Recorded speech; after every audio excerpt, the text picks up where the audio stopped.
Today is June 27th.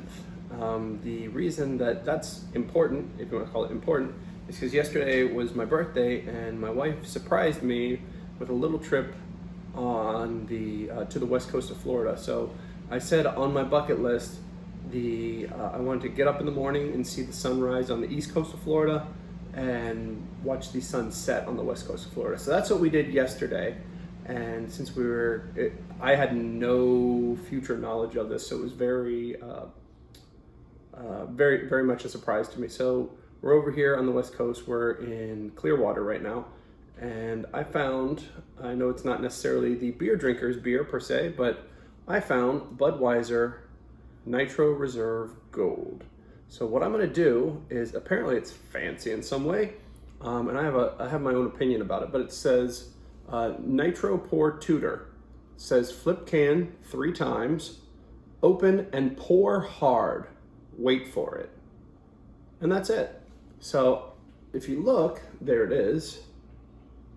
There's the little tutorial. And once again, this is, and this was at Publix. It was like 2 for the price of 1, so it was actually reasonably priced. So I'm gonna go ahead and flip it 3 times. Feels like 3. And I'm going to open it and pour hard. So apparently they use nitro in this. So I don't know, I mean, you can see a little bit of the whole nitro action, but I don't know that it can sustain all of that just because it's a very light, thin beer. So what you end up with, based on their instructions, is a very nicely poured glass of beer. So you see it doesn't have too much head, even though I did all that, and the way I poured it, you think it would have been horrible, and I mean, it still smells like a Budweiser, probably still tastes like it, unfortunately.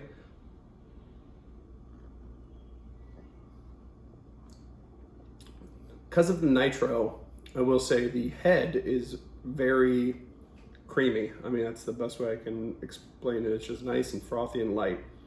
So the other thing, and this is why I want to do it, I'm going to open a second one of these. Not that I'm going to chug it or anything like that, but once again, it says flip the can 3 times. 1, 2, 3. Before I do that, give it a good shake. So this is my belief here. So I'm gonna go ahead and give it a shake. Get a little bit of overflow and still pour it hard. So you see I got a lot of head here, but it poured hard. So maybe I poured too hard. Let's see what happens.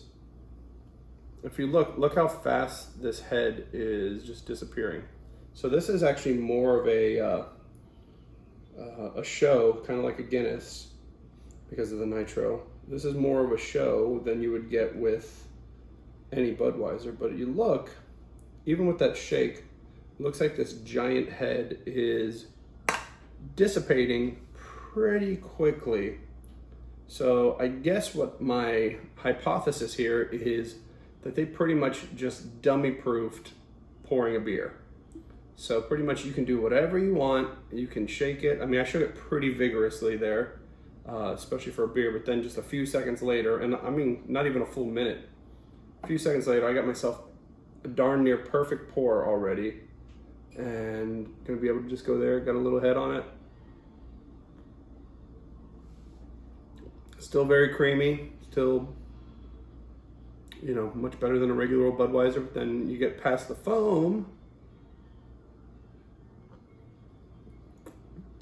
get a little in the stash, and it tastes like Budweiser. So I guess this is really, I mean, funny packaging, fancy packaging, all that kind of stuff, but what they're really just doing is making a dummy-proof pour. So if it sits in your cooler and jostles around instead of, I mean, this one did get a little bit out of hand, but I did shake it pretty hard, but it still ended up a decent pour.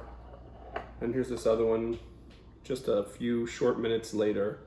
And I guess good job. I wonder if we should just start doing nitro for good beer and just seeing if you can pour the perfect pint based on that. So guess that's all I got. Once again, it is my birthday weekend, and today is Brittany's birthday, so happy birthday, Brittany. See you guys.